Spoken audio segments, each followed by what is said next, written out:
Alright, we're back for another quick update. Here's the tank as it currently stands. Since the last update, I have gotten some new corals. I've gotten myself this Zoa Garden.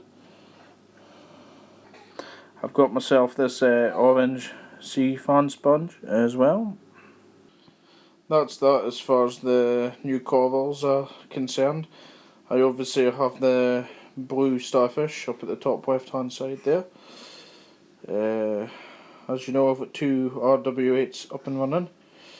I've just dosed some reefroids, and my calcium and alkalinity and magnesium was all checked yesterday. Now online, I did a bit of dosing with them. I've just recently moved on to the NIOS alkalinity and calcium powder, which is ultra pure. It does not leave the residue like the Royal Nature stuff did, which is pretty cool.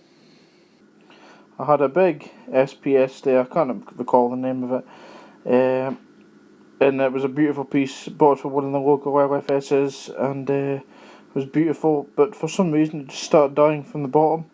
It started bleaching, going white from the bottom all the way up the stalk. I eventually did try and save it and frag it, but it seems to be continuing, so I've just kind of popped it down there out the way.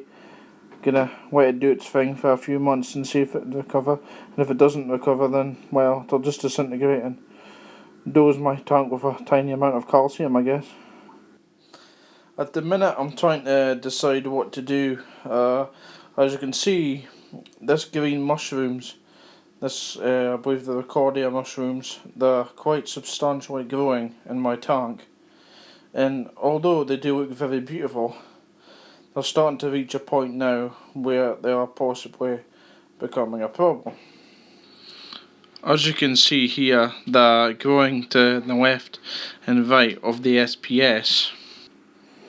They're quite close to my frag, which has been doing wonderfully, and I don't really want to lose it. And of course, I've got the plate corals here. I'm trying to decide what to do, because they're not going to be easily removed.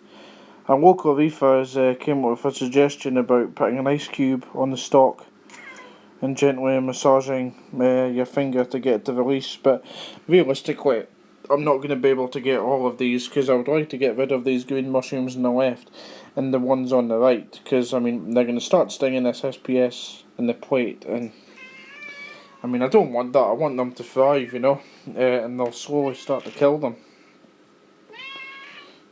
Cat being noisy. So yeah, that is that. If anyone's got any suggestions or anything, my current thought was a bit radical. I was gonna pop up to the LFS at some point, maybe in the near future, buy some more live rock, and I was gonna get a friend down, and I was gonna completely redo the tank. I was gonna take out that rock in the centre there, be as delicate as I can with all the corals.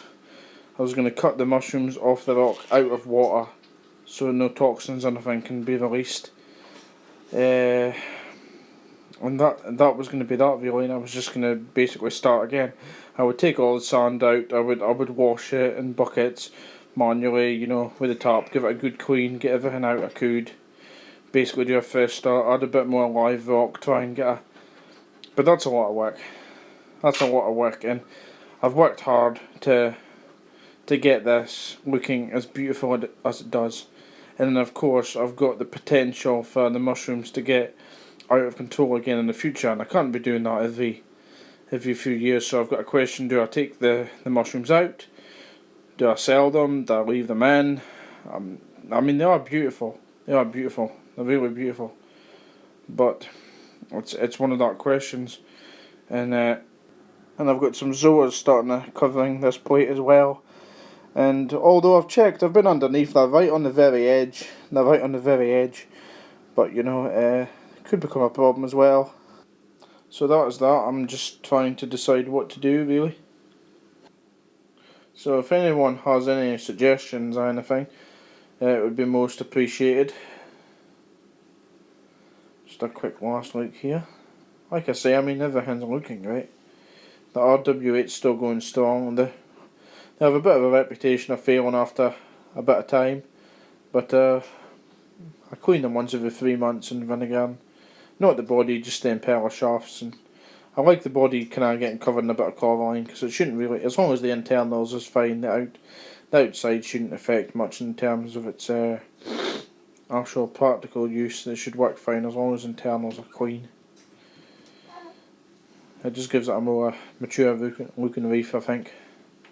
So yeah, I mean that's that for the minute. I'm still trying to decide what to do. If anyone has any suggestions, please throw me a line.